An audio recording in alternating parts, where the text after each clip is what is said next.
I mean, if you guys want to just start right there, I think that's where we kick things off. I think that's the way to start. I'm ready to go. Of Masque Un podcast. No, those were not beautiful angels you were hearing. Those were the voices of John, Buga, and Pablo. We're here to talk about Barcelona football as we do every week.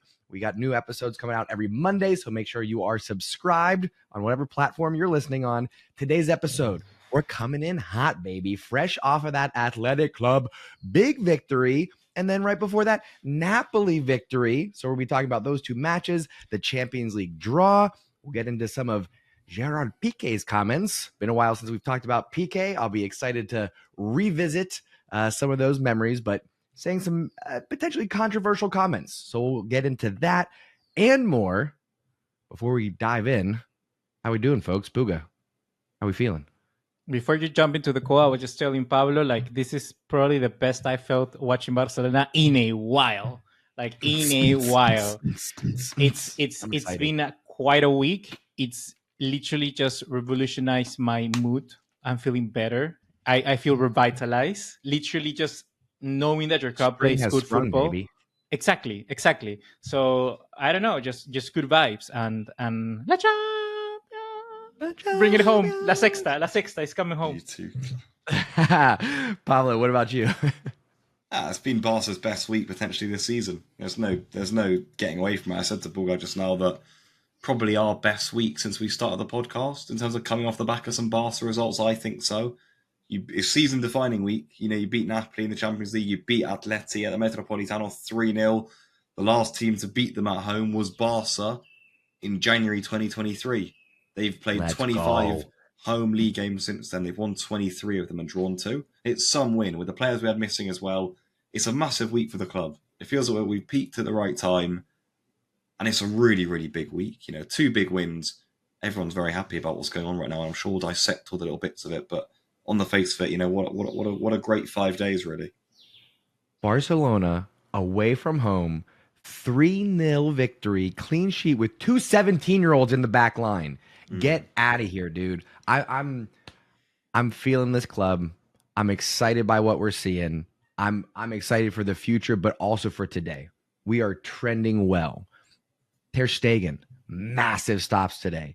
Barca up 2-0, and it was right around, the 55th, 56th minute, something like that. This match was like, oh, okay, this is the Barcelona that we saw all last season. And here's the thing. We're hitting that stride consistently now. We've talked about the ups and downs of Barcelona. We've talked about what we've been missing. Unbeaten in our last 10. Clean sheets galore. I'm excited, boys. I'm pumped for this. What do we have in terms of takeaways from this Athletic Club match? What stood out to you? First things first, for me. Atletico stood out for you? Yeah, sorry. Not Athletic Club. Atletico Madrid. Sorry. I was going to say, hang on. Let me pause. Because this is going to be happening all episode. I am fresh coming off of a flight. I had 2 days of partying with the family. So I'm going to have some moments. It's going to happen. I'm going to have some brain farts. Correct me down in the comments if Pablo and Buga don't catch me. Other than that, go ahead, Buga. Thankfully, we're not going to mention Juventus in this game. What? I mean, because what about Juventus? Exactly. I just find it funny that that John mentions Juventus instead of Juventus. Oh, right. Oh, yeah. Well, how I pronounce it. Listen, I say this quite often because it is a fact. As an American, you guys don't know, right? Being from the UK and from Peru, as an American, it is a birthright to pronounce words, names of countries, of players, whatever, however we want, and then that is the correct way to do it. So I'm sorry that you say it wrong, but all the Juventus fans out there know what I'm talking about. Okay, sure, America. Okay, but getting back into the game, Fermin, for me, this kid it's insane. For me, he's the one that really stood out in this game. I think that coming up fresh from the Napoli game, scoring a goal, starting one humongous game, probably one of the biggest of Barcelona's in the recent years, recent seasons, getting a goal in that game. Now coming here at Atletico Madrid, not supposed to start in this game, replacing Christensen that had a knock in the warm up, getting a goal, but constantly just doing the right plays, constantly making the right runs, and just reading the game perfectly. For me, this kid, it's insane. It's really special, and it's a player that we were just not expecting to see at all during the season. I think we talked about Gavi, we talked about Pedri, players that came through the Barcelona B Academy or La Masia, and then, well, not Pedri, but you take a look at them, for instance, just getting a first season with the first team, and it normally takes them like one more season until we go, okay, let's promote them to the first team. No, Fermin has started this season on the right foot, got the goal against Real Madrid in the preseason, and now he's wearing number 16 for Barcelona, already a first team player at the age of 20. He just the transition for this kid was absolutely insane, and I think he's a different character, a different profile from what we usually have, and that's what I'm liking. It's a player that we've been missing. It's a sort of shadow striker, sort of midfield that just makes the runs into the box. It's such a breath of fresh air, and for me, he's the really big takeaway from this game. I just really like this guy. From this week, for me, the winner is Fermin Lopez, and that's insane. Like, that's a name I would have, a year ago, I would have never thought I would have mentioned, not even at the start of the season. Fermin Lopez, what a guy. Yeah. Fermin right now, I'm seeing the way that he's playing, it's almost like what we wish we would have gotten from Coutinho. Anybody else picking up those vibes? Like you said, that attacking midfielder that'll drop into that space that Lewandowski leaves between the lines, but also makes the runs in behind, can score from outside of the box. But for me, Fermin is better than what we ever saw from Coutinho. It's like what we were asking of Coutinho, what we expected of Coutinho, that's what Fermin is doing. And you said at 20 years old, it's absolutely magnificent. No, and player. And I think it's even better than that, because he got the goals from outside the box. He has the quick. I don't want to say dribbling, because it's not dribbling like Coutinho, but it's just that ability to just quick bomb through one two player chat. Those quick touch. But also for me, the runs, in like so many times we see the balls from like a Cubarsi. We saw it in the Napoli game. We saw it this time around. I think it was Cubarsi again or Ter Stegen, maybe the pass to Fermin Lopez, making the run in behind the defense. Those runs are just absolutely insane. And for a kid of 20 years of age, he already knows, he has mapped out the entire defense and where his teammates are going to be looking for him. That's insane. Like, that's absolutely insane. For me, like I said, once again, the winner of this week. He's just, we talked about this in a previous spot. Like, hopefully we don't sell him because he's not a player that fits. He's not a player that, for instance, we're going to find a replacement easily. He's just one of a wild card. Not the traditional Barca midfielder. Exactly. Right? He's just a wild card, and I love that. Yeah. Pablo, what or who stood out to you in this match? Well, I think, first of all, the fact that you look at the players missing. Cancelo pulls out last minute. Christensen pulls out last minute. Gavi, De Jong, Pedri, Ferran Torres. Am I missing someone, or is that it?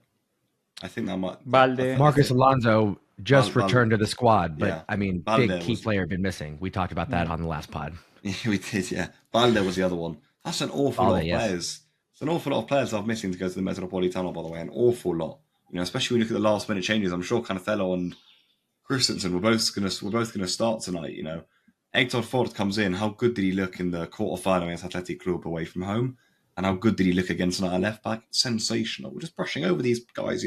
17 playing like that at the Metropolitano away. That is a joke. That is an absolute joke. Cubarsi, it's almost like we know what to expect. He's just that good. He's a disgrace back there. How good he is. Genuinely, that is an absolute joke. Koundé, I look at. He is hitting form at the right time. Talking about Barca peaking, Koundé is peaking. He looks superb there. Ter Stegen made a good save at the vital time. Araujo, I thought, made a lot of good recoveries when I thought maybe Memphis was in and Morata was in. Into midfield, even Roberto comes in, I thought did a decent shift today. Fermin, I agree with 100%. Gundogan, I almost feel bad. I was a little critical maybe that he wasn't doing enough at the start of the season. He's been absolutely sensational. Like, if someone gave him Barca Player of the Year, I'd probably say fair enough, because I think he's been wonderful. Gundogan, hasn't he, really? I mean, that's something maybe we can come to at the end of the season, but he's got to be the guy right now in terms of hasn't been injured. He's been there every minute, and he's just smooth. But we didn't start really that well in the first 30 minutes. I actually thought this is going to be 0-0 or a 1-0 Atleti win. Who else thought that? 34 minutes before we had a legitimate chance. And then we got one chance. Who was it? Was it Fermin getting in behind? Yes. Not on his left foot, not a great angle, but that broke the seal. And it was game on from there. Yeah, and that's all we need. We just needed a bit of calm and ball progression, and then we played really well. The first goal was really well built up, really nicely played, and João Felix, I don't actually think he was that involved tonight. No. That was a didn't have a lot of touches outside of the goal. Didn't really, did he? And he got kicked a few times, and they hate him obviously. But yeah, I just can't believe he scored again. To be honest, the funny thing is, if he played like that in no other game would he score. Other game when he scored, but because it's against Atleti, he was there. I was like, I can't believe it. But I mean, Lewandowski, By the way, we have to talk about Lewandowski. I told you guys. Was this match against Atleti Lewandowski's best match of the season for Barcelona? Yeah, 100%. And probably in his top 3 of both seasons. Yeah. I mean, it was. How often do we actually see Lewandowski getting in behind? Yeah, we saw that. And collaborating with the team, the quick touches. I was going to say we saw the unselfish runs. Yep, absolutely, and clean finishes. Yeah, and the assist, this was the total package. The assists weren't just like the through ball normally. They were like literally, here is the goal, just do it. Those assists were incredible. The first one, the quick turnaround from Gundogan to get the ball into Lewandowski, and then Lewandowski just easy pass back to João Felix. The goal, absolutely. I was like, okay, this chance Lewandowski takes like all the games in the match, all match days, and he misses. But this time around, bang, right in the crossbar, and then into the net. And then you take a look at the third, the perfect ball, just the weighted cross into Fermin, absolutely insane. I was saying Lewandowski, really, you can say he's a lot of things, but for me, he wasn't at the top of the list of the problems. Once you have the team ticking, you will see this guy perform. And that's what I'm thinking. And the best way you're going to see it in the thumbnail, because I already talked to Pablo about it, Barcelona are picking at the right time. And that's just what I like to see. How important is it that we got a 3-0 win and we didn't have to rely on Lamine Yamal? We had a fully clicking Barcelona, and Lamine only played the last 30 minutes. And not to say it was insignificant by any means, but we didn't need him to come in and put in those 30 minutes. That was really just to stay loose coming up with this international break. But for me, that was so big because even though we've been unbeaten in these last 10, a lot of it is kind of getting by on these superstar performances from Lamine Yamal. This was a team performance. This was everybody doing their part. This was players stepping up and doing what's expected of them. Yeah, it's massive. It's massive. We look like a team who can compete for titles again. Maybe for the first time this season, we really have in the last 2 games, and that's huge. That's huge. International break almost comes at a bad time. We'll have 2 weeks. We'll have 2 weeks off now. Then we play Las Palmas. Worst thing about that is, then we're not playing the next weekend either. Then after Las Palmas, we won't play the weekend after. We just go straight to PSG away. So we almost have like 13 days off now without a game or whatever. 13, 14 days. Las Palmas, and then 10, 11 days PSG. I didn't think about that. About that. That's actually a little bit worrying. Yeah, are those breaks? Or is that an opportunity to fall out of form, or is that an opportunity for Barcelona, maybe tired legs, sore muscles, to recover a bit, and we come in fresh, feeling good? Yeah, well, we've got to keep the momentum. We have to keep the momentum, but traditionally Barcelona. Sorry, Pablo, I don't mean to cut you off. Traditionally, Barcelona do struggle after international break. Yeah, I wouldn't be shocked if we had a 1-0 victory or like a. I don't think Las Palmas is going to score on us, but either a 1-0 or a 0-0 coming off of that international break. Just the last few years, we've really struggled after those breaks. I think the best thing about this is that we are going to be getting the youngsters like Cubarsi, Lamine Yamal to go to the Spanish national team. They're gonna feel that breath of, okay, I'm progressing in my career as a footballer. They're gonna be getting that injection of motivation. Then we're gonna come back and we're gonna be getting players fit. Frankie de Jong is gonna be hopefully available. Ferran Torres should be also available, and just having those options should ease a little bit and the entirety of the squad. And plus, I needed to mention this. I think that we just saw these players play with such like back off their shoulders, no more pressure, because I think the main objective of the season has already been accomplished. And we mentioned it. Beating Napoli was just such an important task for this Barcelona team, such an objective that we needed to achieve, and we did it. We beat Napoli. We're into the quarterfinals. Now we're gonna talk about the draw in a bit, and now it's just game on. Let's see what happens. I think that pressure off our shoulders is such a good thing at the right moment. Yeah, I'm with you on that. And before we are going to jump into the Champions League content next, I do have a question, because we mentioned the international break. Cubarsi is one of the players now for Barcelona that has been brought up. He's going to be getting some match time. Are we at all concerned about the number of matches that Cubarsi is going to be playing now that he's being brought up to the Spanish national team? We saw it with Pedri. We saw it with Gavi. Are there those same concerns now with Cubarsi? Yeah, probably. But I think people probably think about it differently because he's a defender. Shouldn't be the case. I'd expect, I think Spain got Colombia and Brazil. I'd expect he'd only start one of those. I can't remember which ones come first. I think Colombia comes first. Maybe he'll start Colombia and not Brazil. Probably should start both if De La Fuente wants to win both of them. And then I think what will happen is Barca won't play him against Las Palmas. That'll be my prediction. I don't think he'll start. To be fair, the same way Lamine didn't start tonight. I thought he would start tonight. But, to be fair, he didn't.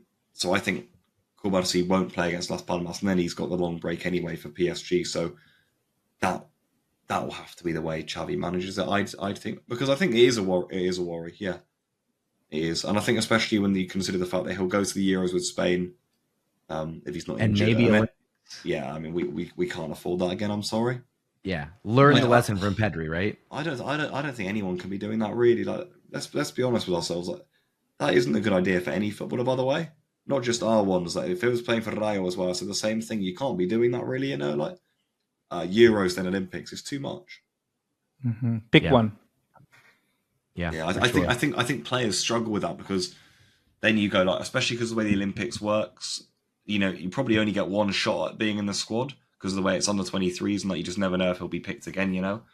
And they think like, people tell them don't do it for the good of your career, and they'll be like, don't starve me of the opportunity of playing like in the Olympics, my country, like at 18. Like that's gonna like kill the kids, and I think that's why it's hard to tell them like don't do it. They'll be like, okay, I'll just sit at home then and rest. Like they want to be like, I can play in the Olympics for Spain. Like, yeah, it's hard to not see the glory of the potential of an Olympic gold medal. Yeah. Listen, football has the World Cup, right? That will always trump everything. And then for clubs, you have Champions League. I think everybody would say that those two trophies are way more important. But to have a gold medal on your CV, I mean, not too bad. Not too bad. So I understand. I could see the temptation there. Yeah, I do think. No, sorry. Okay, I do ahead, think that I'm gonna put a hot take here, and I wanted to know maybe what your thoughts on this. Go, baby. For me, at this hot take. For me, at this point, Cubarsi is more important to the starting 11 than Lamine Yamal. I don't know if I can touch that one. That was maybe too hot. I need some water to cool me down. Yeah. Oh my goodness. No. Get a fan on this guy. I'm being honest. Like I do think that when we take a look, for instance, at this game, I think the creation of the chances got to come from someone like Rafinha and whatnot. But right now, you think who can we take out of that back line? Because it's not like we're gonna drop Cubarsi to put in Christensen. Then what happens when De Jong comes back? I think that we have not more than good enough options up top. But for instance, against PSG, I wouldn't mind someone like a Rafinha and maybe like a João Felix or even Fermin starting. You could have Fermin, Lewandowski, and Rafinha, and then having a midfield of even I would say like I said, Roberto, Gundogan, and Christensen if he's available. You can put even Frank De Jong if his feet coming back. I just think that right now Cubarsi is just such at a different level. I'm really surprised by this kid, and I think that we don't have a replacement for him at this current stage of the season. Because we cannot push Koundé back into the center back position. He's doing insane at right back. Christensen dropping back to center back, I don't see that as an option currently. And Inigo Martinez, I just feel that for a player of his age, battling against Kolo Muani, Dembele, and Mbappe won't turn out good. So for me, in this stage of the season, Inigo Martinez better not be on the pitch against PSG. Absolutely not. Absolutely not. Give me Marcus Alonso. What are your thoughts on that? I wanted to disagree with you, but I think, when we look back at what Barcelona has struggled with, I think we talked about how it really hasn't been the goal scoring as much, right? There has been inconsistency in terms of the exciting play, right? Like Xavi ball is not always the most attractive on the attack. Sometimes it's too focused on the possession. But the problem this year has really been defensively in the back line. So with the rise of Cubarsi, we are seeing Barcelona trending towards what we were seeing last season. So I don't know. I mean, you might have a point. I'd be very interested to see folks' comments on that one. That might be a hot take. You might get some heat for that one. But if you're listening, let us know. Do you think right now, as it stands, Cubarsi is actually more important, more valued to Barcelona in getting these results compared to Lamine Yamal? My goodness. Anyway, Champions League time, boys. Yeah. Champions League time, baby. Champions. Big win over Napoli. Fermin getting a goal, opening things up, right? Back-to-back matches. João Cancelo gets the second. Lewandowski seals it with the third. I don't think Napoli ever troubled us. This is one where Barcelona just showed their class. They said, we've been here. We've done this. No big deal. What stood out to you, boys? It was a deserved win for Barca, to be fair. I think at 2-0 we could have run away with it, really. Conceded a stupid goal, in my opinion, that just opened up the tie unnecessarily. After that, we're still the better team, but a 2-1 in the Champions League is not ideal. I think Napoli are mid-table in Serie A for a reason, I will say that. I didn't think they were. Superb. Yeah. But I've forgotten his name now, of the guy who had the header in the 80th minute with a glorious chance. Lindstrom. Lindstrom, that's the man. In the 80th minute. And it's just moments like that can decide the Champions League. And 3 minutes later, Lewandowski makes it 3, So it's like, that can just change a game like that, and that's the issue with the Champions League. You can just bang, that could have been extra time for Barca, and who knows what after that. So we were fine, we were okay. I think we were by far the better team. In fact, I'll say that. But at 2-1, if you're conceding silly goals that we did, then you've always got to be careful. And I think we won't be able to afford that against PSG in the next round. But it was good from Barca. It was strong. Again, we had a lot of players missing, to be fair. Thought we were really aggressive, which was important in that sort of game. Often we get run over in Champions League games. Thought we did the running over Napoli, really, if anything. And the third goal was lovely, to be fair. Really nicely worked. It's a bit like our first against Atleti, actually. So, yeah, lovely football and a big win. Would you all be surprised if I told you that Napoli actually had more possession in that match than Barcelona? They had 52% compared to Barcelona's 48%. Yeah. I actually do think that is not common. I actually do think that's the best. This is why when we get to the draw of the Champions League, I think that Barcelona are in a good place, because for Xavi ball, actually, I think it's better when the other team has the front foot. They have to come looking for the game. We saw it today with Atletico. We saw it today. We saw it last Tuesday with Napoli. I do think that when the team is in the front foot, they do normally look like a more solid team, just getting on the counterattack, having a little bit more space, having a little more breathing room. I think that's where it works. And at this stage of the season, I don't really know how to explain this, not in football, not in any stage of life, but when you're just being more positive, luck comes your way. Like when we take a look at the second goal for Napoli that just came off the bounce of the first one from Fermin, is Rafinha's ball and shot off the crossbar and then lands perfectly for João Cancelo. That's pure luck. Let's be honest. That's pure luck. The same thing in this time around in this game against Atletico. I think which was it today, Atletico? I don't know, but there was something lucky about today's game. I cannot remember quite what I wanted to say about it, but what I mean is that when you make these chances, when you put yourself into these positions, it just becomes. It's just better. It's more fresh. I don't know how to explain it, but I think that's what Barcelona are looking into this, and that just turns momentum. That turns momentum. That goal from João Cancelo doesn't come right from the get-go. I don't think we win that game. It's those sort of things that can push you into this position. So I do like Xavi ball, actually, when we don't have that much of the possession. Interestingly enough.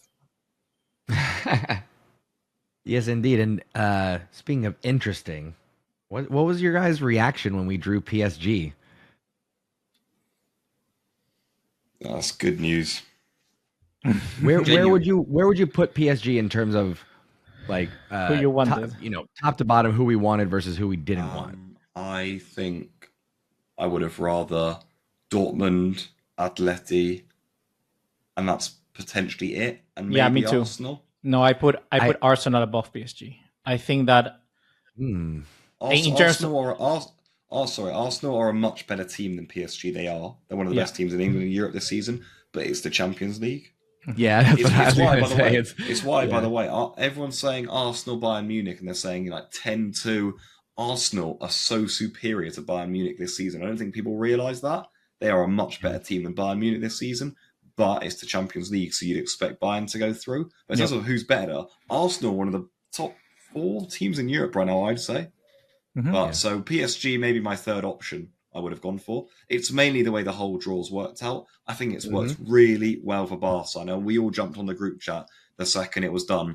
I think it's gone pretty perfectly. We've got Real Madrid and Man City against each other on one side of the draw. They've got Arsenal and Bayern Munich there too. That's potentially the 4 strongest teams in the competition right there.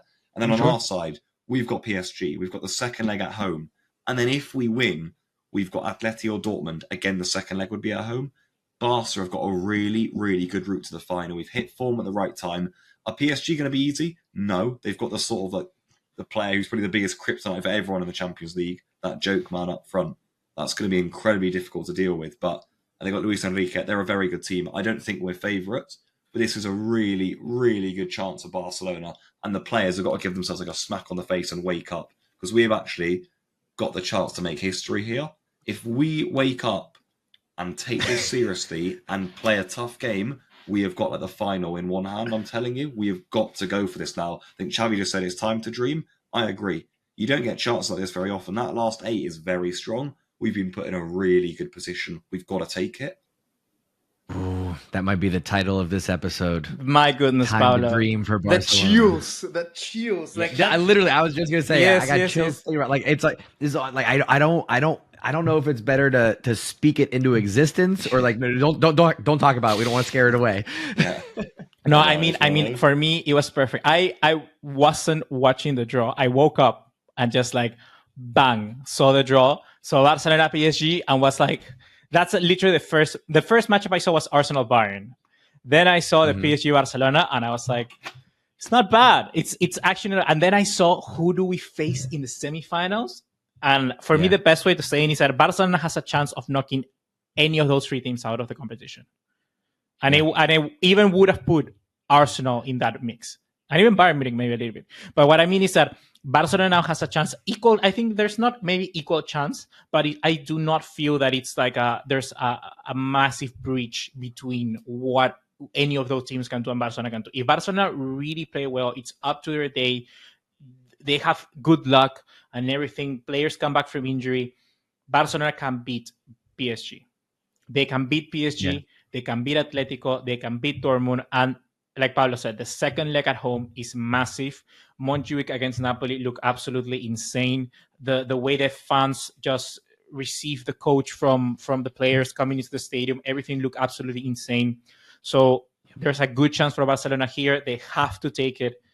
And this is what we were missing. I think this is exactly what I was talking about, that Barcelona just need to be in this stage of the big games in Europe, because that raises your I don't know if you say your self-esteem to a new level, to new heights. I think you just believe in yourself a bit more. So that's what I wanted to see, and that's what we got. Yeah. I'll say this.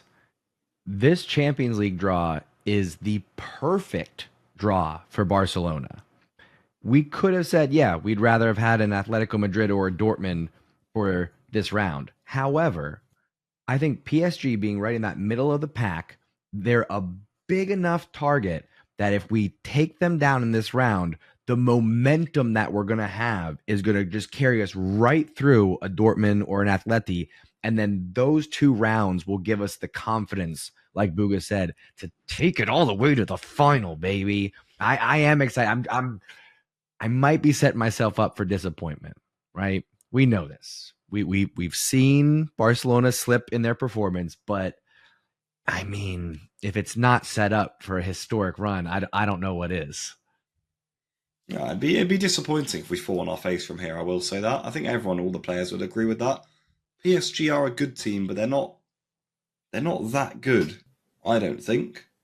When you look at their individual players, they're not that good of a team. They've got a good manager. Don't know how much he's been able to change this season. They've got Mbappe as a joke up front, but we've got so many good players. I know we said that all season. Our team is actually very good.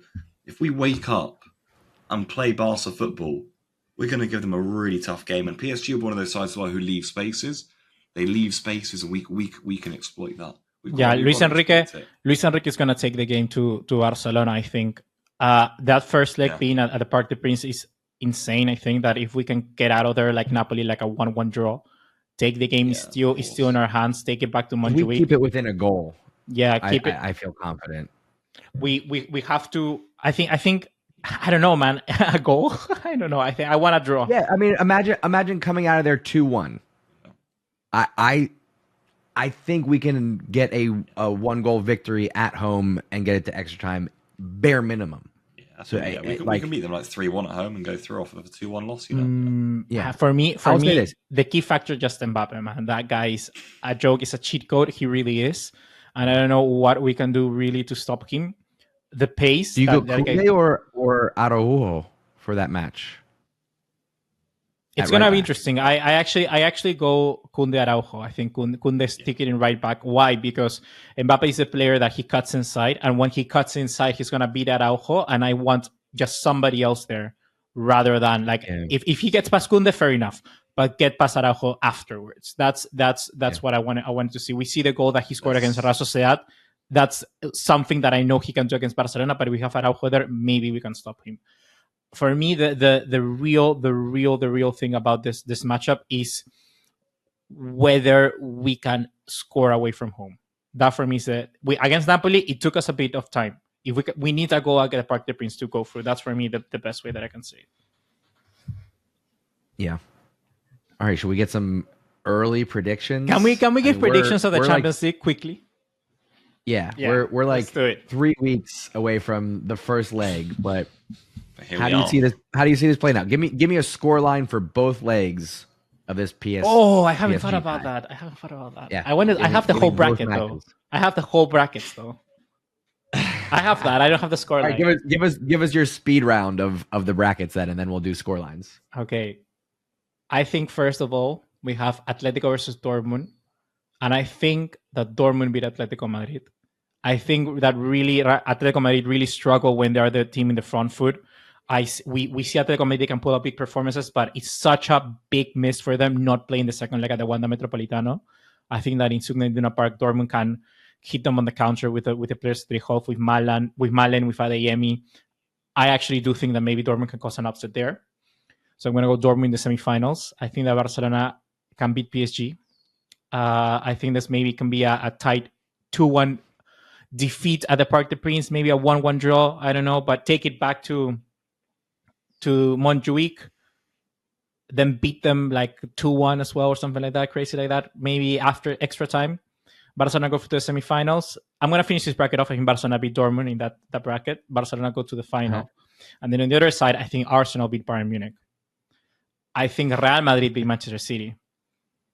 And then I do think that it will be sort of like a semifinal where Chelsea team that beat Real Madrid in the semifinals, I do think that maybe like a team like Arsenal would be worse for Real Madrid. And I think that Arsenal reached the final and it's a repeat of the 2006 Champions League final.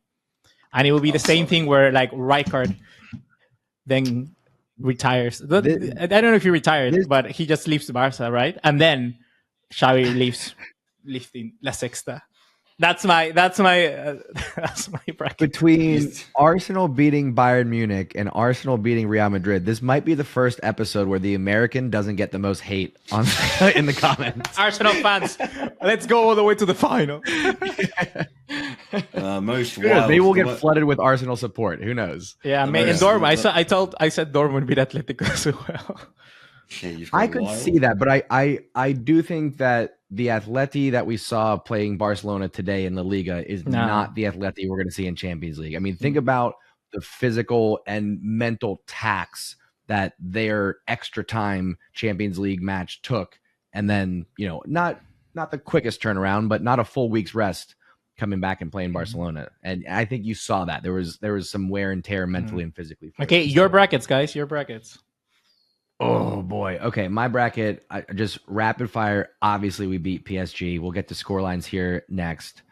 I'll go Dortmund over Atletico as well. We beat Dortmund. We get to the final. I'm going Man City over Real Madrid. I think Pep is tuned in. I think he's got Real Madrid's number at this point.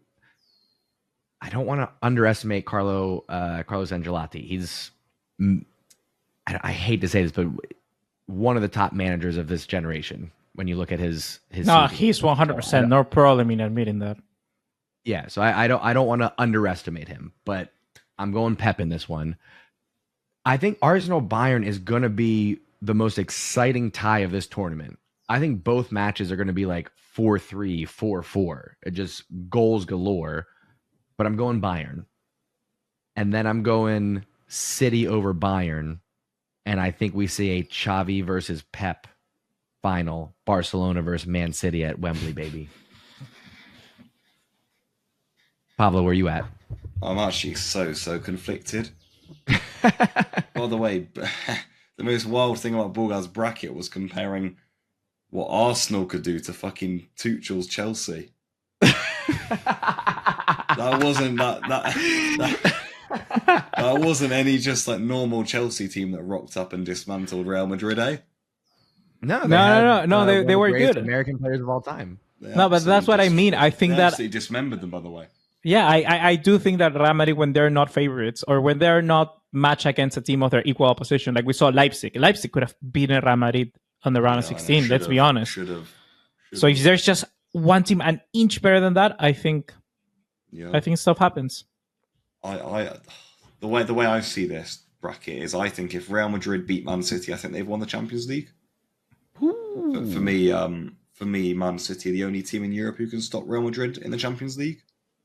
It would be very odd for me to imagine Real Madrid getting past Man City with a second leg at the Etihad and then losing to Arsenal. That doesn't compute in my head really, with a second leg at the Bernabeu in the semi-final as well, by the way.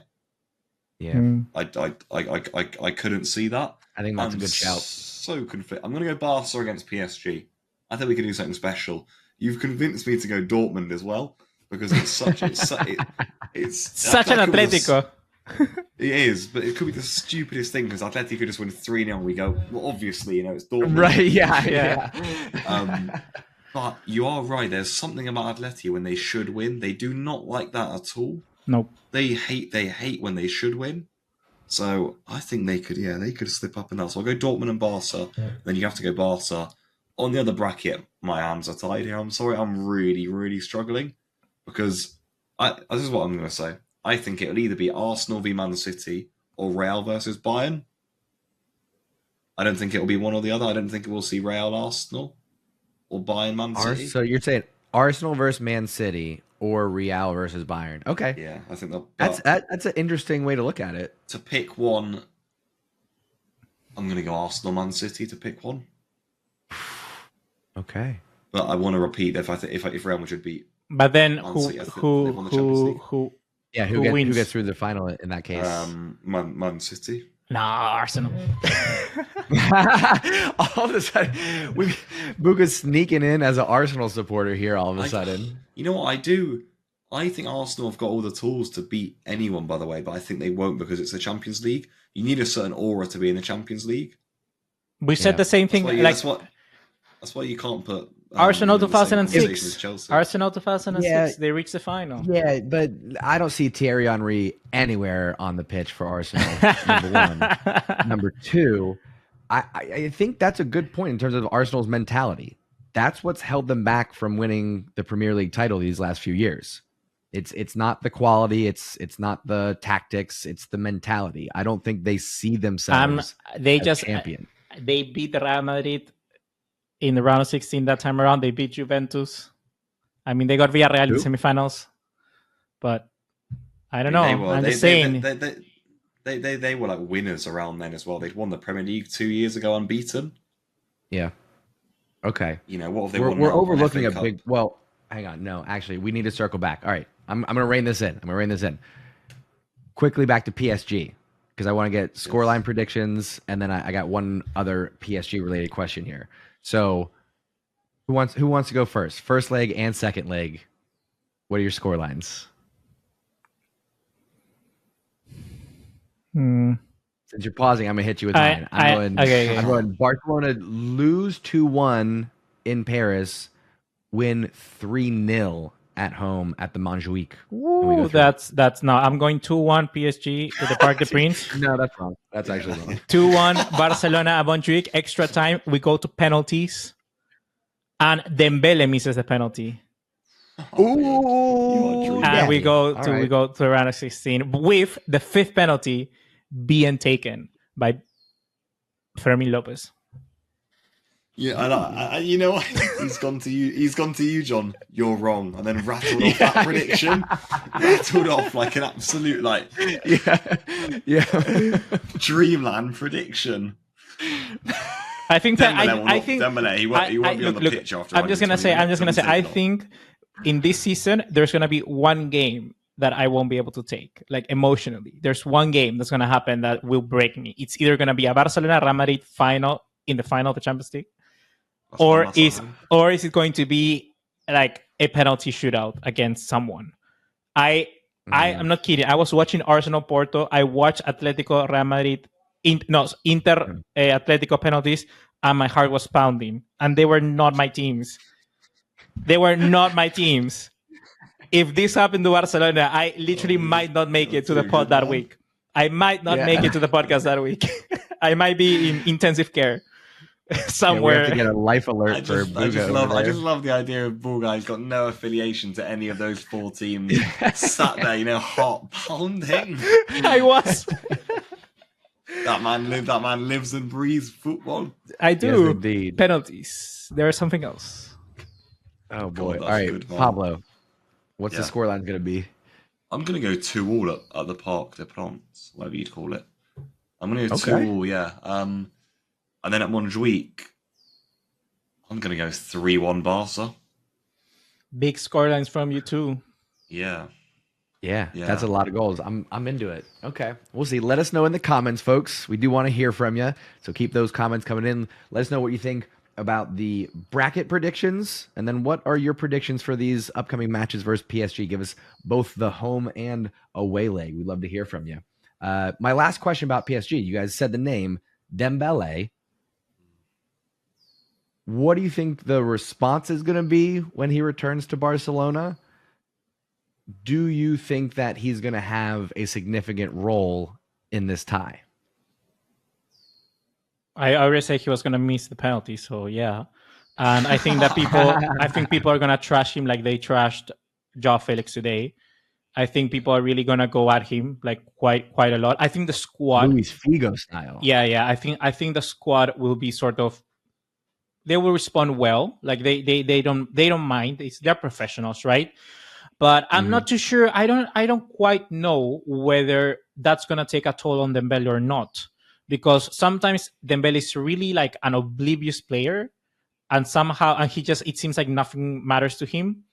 But sometimes he also does respond to that sort of criticism. It's really weird. Demele is like a really weird player to find out in in that sense. So I'm not quite sure. I haven't made up my mind yet on whether that's gonna, be a mental bargain for him. Yeah. What about you, Pablo? What do you think? I could see him. He's going to be whistled heavily, that's for sure. I think I could see a scenario where he maybe goes missing in the second leg. Yeah. I don't know why I can see that. If Barca are on the front foot a lot and he's just losing loose balls and whatnot, I can see that happening. Ooh, so not missing through injury, but missing No, because yeah. tactically they need to make a change. Yeah, I can see how one of those games where he doesn't get the ball, nothing comes off for him at Montjuic. You know, it's I do Yeah. think that this season is reserving something for Barca just yet. Like something is cooking, like a big win, a La Liga, like last minute winner for us. Something's cooking for Barcelona because I just picture, like Montjuic going crazy. Everyone saying like Xavi has done it again. He's leaving and he has won. I don't know why I see like Lewandowski just running through the pitch, something crazy like that. Like something's cooking for Barcelona this season, but I don't know just what exactly. But something's cooking. All right, well that's actually a good transition here. A big day for Barca is cooking. Yeah, that's a good transition into our last segment here. I want to get to some of PK's comments. So he shared that I'll read the quote here. I don't think Xavi's decision is 100% correct. Let's see. I think he will stay. I don't talk to Xavi every day, but we talked a few times. I want the best for him because it will be the best for the club. This is Sekeda 2.0 to me. I don't think PK is the person we should be listening to get a sense of will he, won't he. Xavi has said consistently, I'm not staying, not coming back next season. I'm out of here. Are you guys buying that wholeheartedly, or is there any future where, as Buga said, Barca are cooking up something? Is there any future where we see Xavi on the bench next season for Barcelona? I personally don't think so. I don't think either. I think Xavi's tenure it's done. Whatever happens, I think that's why I also think that something in the air. It's being something's gonna happen. Like I say, a big win, something that's gonna make people realize, okay, Xavi deserves respect. Bye, thank you. Good, people are gonna actually put him in that sort of level that he needs to be, because he does deserve that sort of impact that he has done with this club. It's just absolutely insane. And for me, he just leaves the club. Like today, I think we saw the perfect example of how much the media, the toll of the pressure, everything falls into Xavi. The game against Atletico Madrid, he was sent off for a red card. Like, if I was a manager of Barcelona, like I would probably be sent off like every. Yeah, I would be sent off like every single week, man. Every single match, I would be sent off because like that's exactly what happens when a fan takes over, and that's what Xavi is. So he's just doing a massive favor. Like. He's just doing a massive favor for us all. Yeah. Okay, so the second comment from PK I want to get to, and this one is the more controversial, we'll say. So give us your thoughts in the comments. Here's his second quote. The way that we, Barca, play football is an example to the world because when we win in a way that people really enjoy watching. That's something Madrid will never have. Reaction to that quote from PK. Is he onto something? Is he correct? Is he way off base? Is he just trolling the Madristas here? What's your reaction to the PK quote? He's onto something a little bit. I think he's nearly veering towards that Trent Alexander-Arnold quote we saw the other day, where he said that our trophies mean more than Man City, which I just don't buy. So I think he has some point. I don't think they've won 14 Champions Leagues and however many Ligas. I don't think they really care, to be honest. And they're still a massive club, with history and tradition. They've never really cared how they've played Real Madrid. Their style is winning. It's not a style of football. It's just winning. We don't really care how. That's the way they'll say it. So, but I do think that Barcelona has a certain heritage around it, and it's probably why it will always be the top two biggest clubs in the world, always, but probably the most special club in the world. Because of La Masia, you don't really see any Real Madrid Academy graduates come through and score and play, and it's like the feeling of the club. You never really see that at Real Madrid at all. So I think what Barcelona have is special in that regard. And something about, obviously, the way the club plays, and when they win, it does feel special because of La Masia mainly. And the heritage it has with it. You saw like 4 La Masia coaches were in the quarterfinals of the Champions League. That's 50% of the managers in there, Things like that. I don't know if I buy that, it's more special than Real Madrid or whatever his direct quote was, because I just think winning is winning. But I do think Barcelona has a certain aura that people all around the world will grow up and always think of like Barcelona with beautiful football, and that is something, you know. Yeah, like that. Go ahead, Buga. yeah, like I was gonna say, that's something you won't change. Like winner mentality, Real Madrid style is winning. I think Pablo said it perfectly. I think that's that's your style. Do it perfectly, incredible. But for Barcelona, for me, like being a supporter, I won't change that. I won't change the fact of the club is a little bit more than just whatever happens in football. The Masia kids graduate coming through. Whenever it happened for Real Madrid, here you can clip this up. Like Nico Pascu, he scored a goal. He's never played a game for Real Madrid. Like what? What? The other day I saw a guy like in Twitter saying something like delusional, like, okay, this guy's gonna be better than Cubarsi. Nobody knows who this guy is. Alvaro, the Uruguayan/Spaniard player the last season as well. He scored 1-2 goals. Then he's never played. He played one game this season, I think. So it's stuff like that where I go. Yeah. They want. That's also an important part of football. They want something that we don't have, and likewise, Barcelona I think wants something that Real Madrid don't have. That maybe all those cups, trophies, Champions Leagues. I think the edge that they have in extra time games to beat teams just simply because of the heritage. That is something that if I could nick that to Barcelona, I would 100%. But I won't change what I have. So I think that's a best way to put it, and yeah, I think that's the best way, and that actually made me think of a would you rather for next episode. So I'll keep that as a hint for that. Love it. A little teaser for the next episode. Yeah. Before we wrap up, my 2 cents on that are similar to what Pablo said. What is Real Madrid known for? Big names, the Galacticos. What is Barcelona known for? Beautiful football, right? That's not to say that our trophies mean more, right? I agree that Trent Alexander-Arnold kind of sounded like a bit of a clown with that, but yeah. I do think like Ronaldinho getting applauded at the Bernabeu, that to me is the image of what Barcelona football is. Mm-hmm.